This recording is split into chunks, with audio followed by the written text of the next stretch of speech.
This is just a sample of the audiobook. To get the complete audiobook, access the link posted in the first comment. Day Battle of Okinawa in World War II, integral to the book. It was not because of my father. It was not some search and discovery story. I had no idea what regiment or battalion and company he had been in, and had never searched for information. As I was doing a book proposal, I looked up the military records of the men I might be writing about, because many of them had died at Okinawa. I wasn't sure I could do the kind of reporting that was necessary. My other nonfiction books had been based on being there, so-called immersion journalism. This was the opposite. I wanted the men to come alive as flesh and bone before their deaths. I went back and forth on whether I could really get to their core and do them the justice they deserved. As I conducted my inner debate, the irony of researching the careers of others, but not my father's, seemed crazy. I wanted to respect his privacy, but I realized I had to know. I hate the use of the word destiny as a force that leads you to something.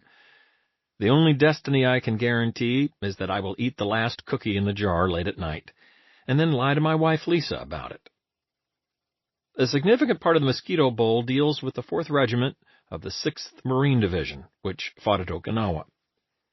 Because online records can be spotty, I assumed I would never find his name. But Ancestry.com makes it effortless, and records are remarkably accurate. It took me minutes. There was my father, Harry G. Bissinger, on a muster roll attached to the 1st Battalion of the 4th Regiment of the 6th Marine Division as a private.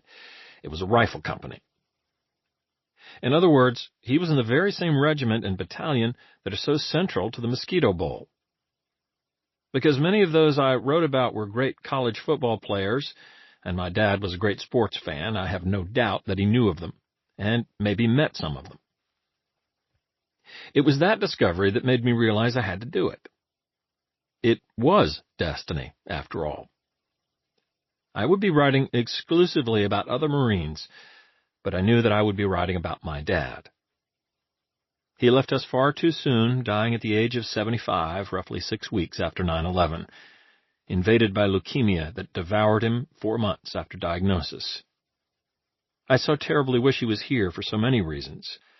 A man of incredible charisma, charm, and humor who wasn't above taking a drink or 2, or 3, because that's the way his generation rolled. He was one of those rare people you always wanted to be around. For all his ebullience with others, he was so very hard on himself. He rarely took pride in anything he did, despite all of his accomplishments, one of which was being a Marine. I so terribly want to tell him how proud I am of his duty on those killing fields. The book is my way of doing it. Prologue. As October bled into November and then December in the iron lung of heat and humidity, the greatest enemy of the 6th Marine Division on the island of Guadalcanal in the fall of 1944 was boredom. Boredom led to anxiety. Anxiety led to sights and sounds and smells you could not shed, of shit and blood and once human carcasses turning black with bloat or green with flies or white with a million squirming maggots, which led to fear, and fear never relented no matter how much you had already witnessed and how numb you already felt. The military was encumbered by 1,000 rules, but for the veteran Marine there was one that stood out, the rule of 3. If you had already survived 2 campaigns in the war, you would not survive a 3rd. Your luck, which any soldier would tell you was the only difference between life and death, would run out. The Marines of the 6th Division were from every state and region. The Brooklyn boys, who spoke their own patois and should have been in prison but could hotwire any army vehicle and therefore were heroes. The Southerners, who liked to kill. The stoic Midwesterners, the self-collected Westerners, the Ivy League Easterners, who could fight like hell with a little more smarts.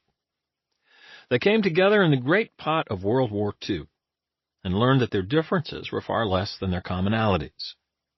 They trusted one another. They learned respect for one another. Most of the time they liked one another, except when they didn't, and fought it out. It was the only sustained period in American history when